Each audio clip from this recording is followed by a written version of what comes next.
Yo, welcome to Noob Chess Analysis. All right, it's been a while since I've done a video for this series, but I had a King's Indian defense game this morning that was pretty solid. There's some cool tactical sequences here, some that I missed, so I'll give you a chance to find them before I show you what's up. And it's a rapid game, 10 minutes.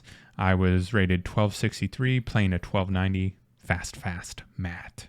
All right, so we got d4, which means I play the King's Indian against d4, and I like to start out with knight to f6. Now, the reason I start with knight to f6 instead of saying, hey, let's play g6, is because by playing g6, you're really showing your hand to your opponent that you're going to play the King's Indian. And I myself, as a d4 player, I play the London, my strategy completely changes when I know someone's playing King's Indian against d4. So I will continue to develop my bishop out. Let's say that he fianchettos. I know he's going to fianchetto his bishop here. Let's say I do know that. Well, instead of playing, I'll usually bring my knight out, but then instead of playing e3, I will play e4 with the idea that it opens up me to move the queen down, and I'll have a battering ram with the queen and the bishop to take their dark squared bishop, which is an important bishop for them. After that, I'll usually castle long with the later idea of pushing down the h-file.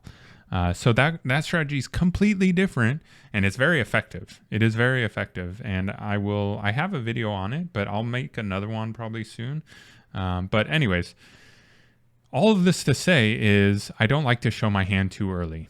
And once I see he's developing normally, then I feel free to fianchetto. And this is just all of our book moves for the King's Indian. I'm not going to go through every move with the King's Indian, but the idea is you're fianchettoing. It's a modern opening. You have a long diagonal, and you give away the center to white with the idea that you're going to own the diagonals. I open the center. The engine wants me to think about taking this bishop, mainly because, they can do things like move the queen down and then take your dark squared bishop. But at this point, I didn't feel really threatened because the queen hadn't moved down yet. I do want to save this bishop for sure. So if he goes after that, I'm going to react to that. But for now, I just wanted to open the center. He decides to close down the center, which is fine, although I want to chip it open. So I say, hey, what do you want to do? Are you going to take here? Which would be really bad for him. But he doesn't take, and now he goes. So you'll see this very often. The battering ram, and his idea here is to take your dark squared bishop. I don't like that. I want to save this. So there's one move very specifically, knight g4. And what that does is it not only threatens the bishop, but it also puts another defender on h6, so that if he were to make the mistake of just saying, oh, I want this bishop, well, that doesn't work anymore because, my knight covers that now, and he can't take back with the queen, obviously, because you would just take the queen. So, if he really wants to save this bishop, he does have a single move where he can go knight to g5, or I'm sorry, bishop to g5, attack my queen, and then you just have a move where you can block it. Obviously, he's not going to take here. So now it's up to him. He can either go back and lose his bishop, or he can push to h4 and just continue to have this diagonal. I wouldn't recommend chasing him probably. It's just kind of weakening your king quite a bit. But none of that happened. He just castled. So I went ahead and took the bishop. And now our bishop is secure. Nothing can really take that now. So I next went to c6 with my knight, threatening his other bishop, which I thought was a good move at first, but then he pushed down and really put me to the test. Do I really want to take this bishop? When I thought about it a bit and realized this bishop was protecting two weak pawns, and that's really all it was doing. It has no strong diagonals. It's not doing much, actually. So there'd really be no point in taking it, and so I decided to retreat. Yes, the engine wants me to go to a6, in which case you'd probably see him push down. I take, he takes, and then you get a nice outpost here. But I just retreated. I didn't really even think about a6, honestly. He pushes down. He's saying, hey, this is undefended now. It really is undefended. I thought about taking, but I didn't really want to take because if I take, he just has the B pawn to recapture, and then he's got a super strong center. and I'm just missing a D pawn. So I didn't think that was that great. So I moved to F6 with the knight. So if he took, it opens up for my queen to take, and then I still have all my pawns connected, just with a gap in the D file. So he doesn't take, he just moves his pawn down. I move rook to E8, and with the idea that there are some tactics that could happen once there's some exchanges. We got some possible forks here. We got, if we did fork and he started taking, I could move my knight up and have a surprise attack on the rook, and that's the beauty of this dark squared bishop. So that was my idea around moving to E8. So he pushes his B pawn down, and this is a blunder here because basically we're going to open the center here, and the move here is just to take with your C pawn. So C takes D, and he can't take back. If he were to take back with his pawn, well, you have the fork immediately, and let's say he went for this, or it doesn't really matter what he takes with, but let's say you take here. Well, now he's got some issues here. We got two attackers on that. We have a surprise attack, first of all, where if you move that, the queen's being hit. So he's got some issues here. So he does the right thing, takes back with his knight. And at this point, we still have a really cool tactical sequence where you can see if we take the knight and he takes back, well, now we still have that fork, right? So I went for it. I took the knight, he took, and then you push up. And let's say he takes, well, now you're actually you have a double attack here. So he can either take here, and I can take the rook, or he can move his bishop back. Or actually, you wouldn't want to do that.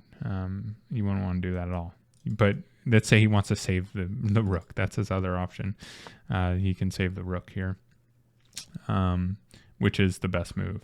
But instead, he decides to take here, which is a mistake. He takes.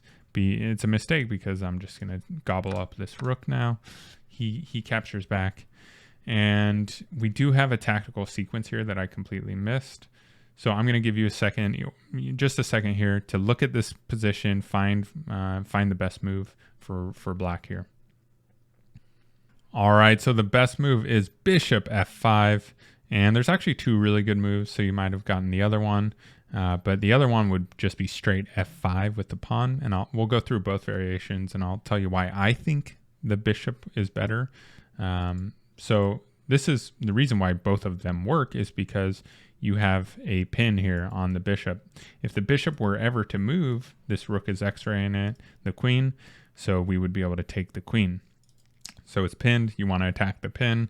So we have two attackers on this piece, meaning that he needs to find an attacker or a defender pronto. And the knight can do it with knight d2. We got two attackers, but here you can actually just take, right? Because when he recaptures, you still have f5 up your sleeve, which is just brutal. The pin's still there, and you can just take. They're going to lose a piece here. Now, the other variation is f5 straight away, which is still good. It's still a good move. You're still going to pin them. You're still going to get a piece. The difference is they can push down with the pawn. And if you were to retake it, well, they have a very strong pawn chain here, getting pretty close to queening. So you probably have to play pretty precisely to make sure that doesn't happen. And at my level, it can happen. Let's just say that. So those are the reasons. They're both two good moves. I didn't see any of that. I just took the free pawn. And it is free because, it's undefended, but the queen can't take it because you'll just take the bishop there. So you can't do that. He attacks this pawn, and I'm still very distracted. Like f5 is still there, right? The pin is still on. But I protect the pawn. I protect the pawn because he's attacking it twice now. And by doing this, you just protect it. And he blunders here, but it's because, I still have f5. But so they want him to get out of this pin. I'm not seeing it. But actually, at this point, I do see it. I do see the pin, but I don't see f5. What I see is hey, I can move the bishop and I can take this pawn, and he can't take back because I'll take with the rook. So I do see the pin, but I don't see the most effective way to take advantage of it. At this point, he realizes he's in the pin. He can't take back. And we're also attacking this twice. So by moving the queen over, queen d3, he actually accomplishes getting out of the pin and protecting the pawn twice. Now, my thought here on queen d6 is I'm going to double up a rook here. I don't know which one I was thinking, but I'm thinking I want to break down this pawn, and I don't see a way for this person to defend this pawn if we get 3 attackers on it. So if we bring a rook over, we have 3 attackers and we can take the pawn. But he actually does have a good in-between move, and the in-between move would actually, well, he just makes a meaningless move, and now we're attacking.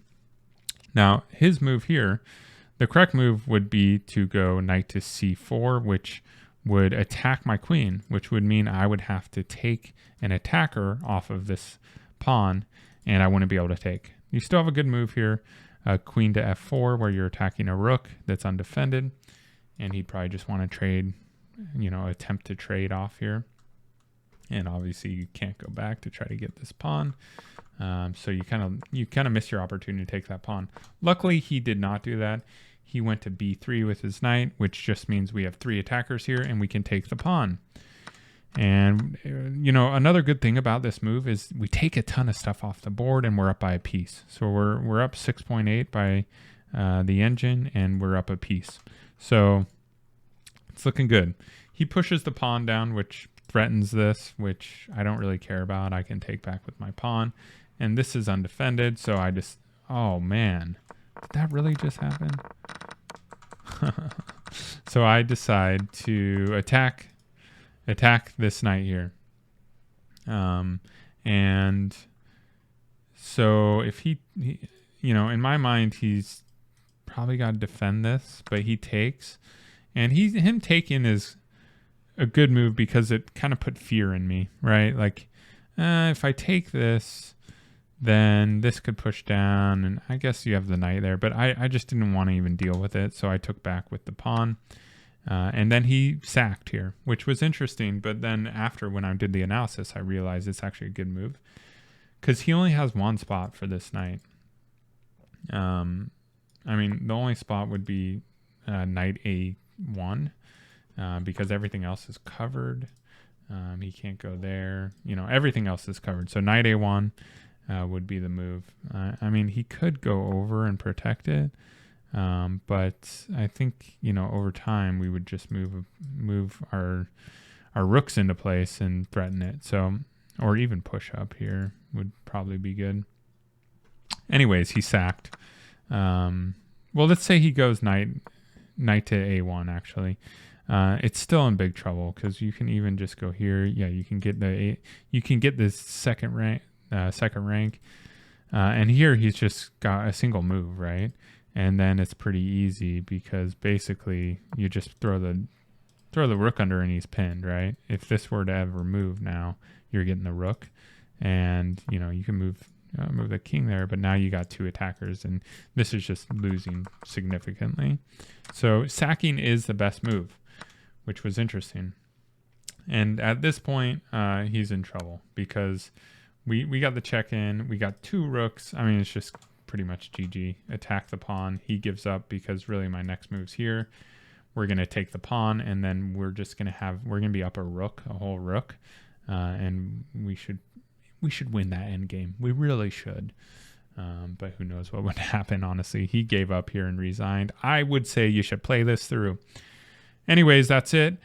Noob Chess Analysis. We're back. 1263. I'm right around this range all the time. I think the highest I've been is like 1340 or something. So I'm up and down in that range constantly. So more to come. Anyways, have a good one. Peace out.